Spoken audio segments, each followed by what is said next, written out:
I came to Oberlin in February, so the weather was pretty grim, and I was a little demoralized and feeling a little homesick until I went to the Allen Memorial Art Museum, and I realized, oh, this is going to be okay. What's so great about the Oberlin experience is because you can walk into the museum anytime. After a while, I became really familiar with some of these things. In fact, it's sort of a cool thing coming back to Oberlin from time to time. You see these old friends, and of course, now that I know something about them, I have a lot more respect for them as well. One of the things that people say about museums like ours, the ones that are in the college or university setting, they often describe it as the jewel of the campus or the treasure of the campus.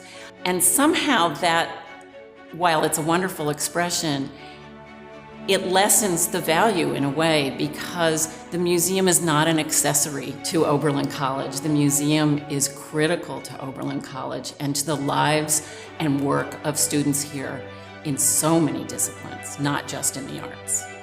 We look at both some of the more traditional art that's on display at the museum, but also some art that is in storage, and that is really helpful to really tie together what they're learning. You know, I might have like a certain idea in my head of what we want to do as a class, and then, you know, like if I'll talk to like Liliana, it's like, oh, I have this perfect piece, and like, how do you have this like random thing that fits in so perfectly with what I'm doing in my class? And I've heard that from other science faculty as well.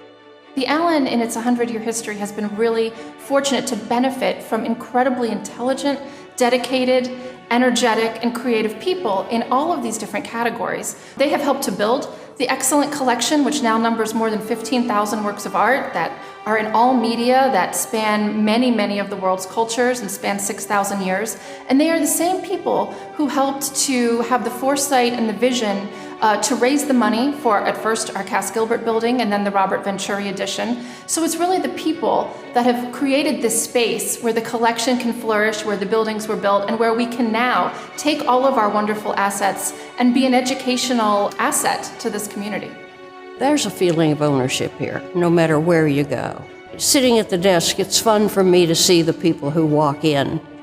They're from across the town, across the street. And you know, one of the nice things is when somebody leaves and says, how long is this exhibit open? And you know that they're going to come back and bring a friend. One of the most wonderful things about this museum is its intimacy. You know, you go to a big city museum and you walk a quarter of a mile before you see a work of art often. Here you walk in the door and there's some fabulous work of art within 10 seconds of your walking in the door, whatever door you use. The intimacy is really incredible. And, you know, the breadth and depth, there are things of extraordinary quality here. And from all times and all cultures. You know, you're really living in a way with the art because of that intimacy. And of course, there's the rental collection where you're literally living with the art.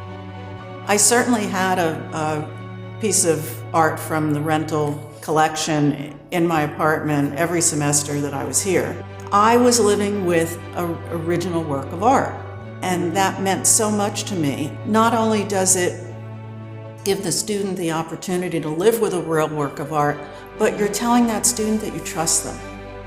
In 2017, I think the most remarkable thing about the museum is that there's every reason to be confident its greatest success is ahead of it. That it's at a tremendously strong moment now, curatorially, collection-wise, and in its engagement with the curriculum as a whole, more classroom visits than ever before, so that there's every reason to believe the second century starts at the moment the museum is at its strongest.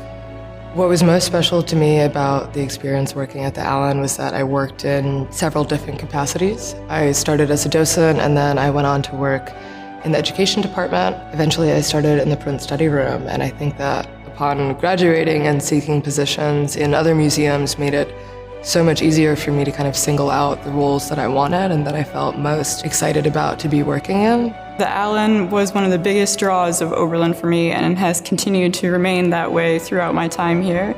I remember first visiting as a prospective student.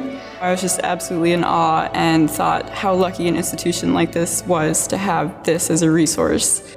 You know, one of the other things that we're so proud of at the museum is what our Oberlin College students are able to learn while they're at the museum. They're not simply learning about art history, they're learning other really important skills.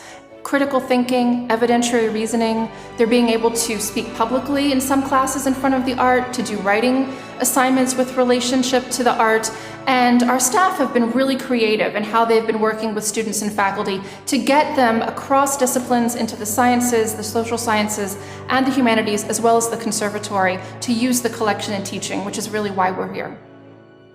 I think museums are essential as gathering places, where people can come together and exchange ideas with one another and have a window into other times and places and other cultures. Museums are where we all come to understand our common humanity. We all own this place. We really feel a sense of ownership in Oberlin to this place. But we also have reached out to the world. So I think maybe that is one of the outstanding things I'd celebrate.